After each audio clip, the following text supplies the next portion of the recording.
Let's bring in Pat Pagano right now and get the details about what's going on, what might go on, and who knows. Good morning, Pat. Yeah, it's not an easy situation. We have a coastal storm that's just south of Long Island that will move up along the eastern New England coast. That's punch number one. Punch number two is an upper air disturbance, which is associated with cold Arctic air. That's going to literally dive down from the Great Lakes and into New York and Pennsylvania. That's punch number two. Now, that will infuse the coastal low so that it will become even stronger tonight and into tomorrow as it moves up into the Canadian Maritimes and, of course, produces more in the way of wind. But it is this upper air disturbance that comes in late today and into this evening that will probably cause a burst of snow across the region. I would not doubt, I told this to Marshall off the air earlier, if there's some lightning and thunder with this, which we refer to as thunder snows because of the energy involved. And when you get bands and bursts of snow like this, it's easy to drop 1 to 2 inches in an hour. So I don't know if 6 inches in our area is legit, but I could definitely think on the order of 1 to maybe 3 inches.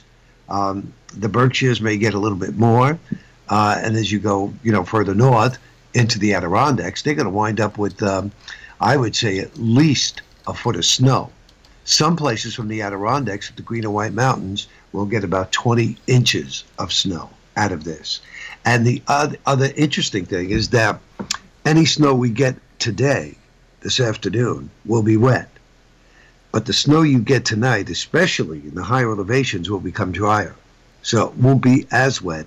And it should be more of a drier snow or fluffier snow as the temperatures drop to below freezing. So that's today and tonight. Tomorrow it's just going to be blustery with sun and clouds with a passing flurry. And best chance of that is in the morning, low 40s. Sunday greatly improved. Sunny and breezy, 60. It clouds up with some rain on Monday and a high of 50. There's still this little inkling that the next cold front on Monday could team up with a low from the Ohio Valley and give us a little of a wintry mix. But right now the computers are saying no to that. So let's see what happens. The two Anthonys will be watching that over the weekend. All right. So we've got an interesting. So we're fine through the bulk of the day today. To the bulk of the day, yeah. I mean, if there's going to be any changeover to an accumulation, it probably won't happen until after 3 o'clock. All right. So we watched that. What a while. Once again, the unpredictable winter continues. Now, Pat O'Connell, who's just south of us on Route 22, we're down in New York. Right. The further south you go, the less snow you're going to expect, right? That is correct. All right. So, Pat, I don't think you have to worry about it. Pat's got a busy weekend. He's got to move some people. He's got to do some work this afternoon, move people tomorrow and stuff like that. So he should be okay. Yeah, he should be okay. But it's going to be windy now, right? Right. Well, that was just the other thing I was just going to say. It is going to be windy. All right, yeah, Pat, so it's going to be windy. So I hope the wind's at your back, as a fine Irishman would say. Right. Because you don't want the wind in your face. Right. Yeah, overall, though, again, now let's go back, folks.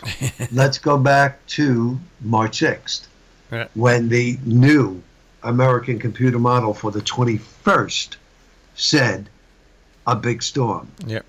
When you think about it, it was only off a day. Yeah, it's a little scary. Yeah. And the old American model did not have it. So, considering it's not bad. Now, this model, the new model, is also the one that's forecasting a chance of a wintry mix for Monday night. No other model's doing that. Now, what do the other models say for today, like the Euro and the old American model? They're not really giving us much at all. I mean, they give us rain, and at the tail end they give us a little snow, but nothing in the way of an accumulation. I think the Euro gave us a quarter inch.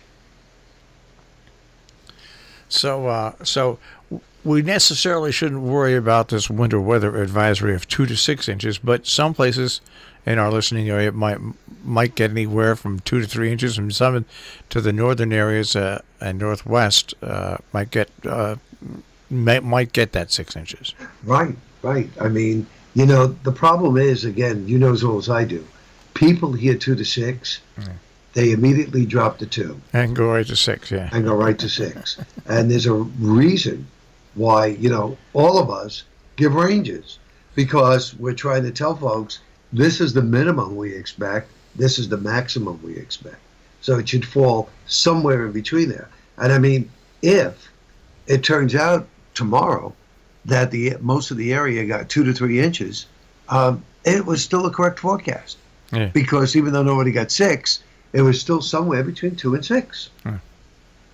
Closer to 2, but nevertheless, in a situation like this, I think I'd have to cover myself too, although I don't think our listening area will see 6. So I'm thinking max for us would be 3. And again, remember, folks, we had rain. Temperatures are above freezing. So that snow's got to come down real hard to accumulate on roads. I mean, 2 to 6 inches on a lawn is a lot different from 2 to 6 inches on a highway. All right. Well, I just hope one of those bands doesn't sit over my house like it did earlier this winter when I got when I got 7 inches of snow and nobody around us got anything. And let me tell you, that's not totally out of the question. So keep that in the back of your mind. I can't wait to hear on Monday what happened there. Yeah. Now I watched a movie last night. Okay. And it was good, and I didn't know if I'd like it or not. I like the Transformers series, okay? I think they got a little out of whack at the end.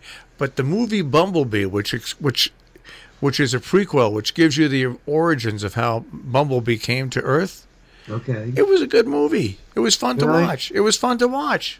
I've seen that on Fire Stick, and I was tempted to put it on, and I said, I don't know. It's fun it is fun to watch. It's fun to watch, yes. Okay. It's fun to watch. It really is. So I watched that, and then, of course, I let Pat know about the Godzilla movie which is coming out, by the way, it's going to have Mothra in it. It's going to have all the big Godzilla enemies in this movie when it comes out. Oh. It's going to have... It's not produced in Japan, is it? No. This is by the same people that made the last Godzilla. Oh, okay. Yeah, so it's gonna have all the big ones, that we've come to know and love as Godzilla fans. To watch is going to be like a greatest hits of Godzilla, all in one movie. I bet you can't wait for this, yeah. Oh, I really can't. It's because I love that. And now I think let me put here. It's I think it's good. It's coming out on the in 2020. So you have a long time off. Mothra, Rodan, and King Ghidorah are going to be in it. I never heard of King Ghidorah. Oh yeah. You see it.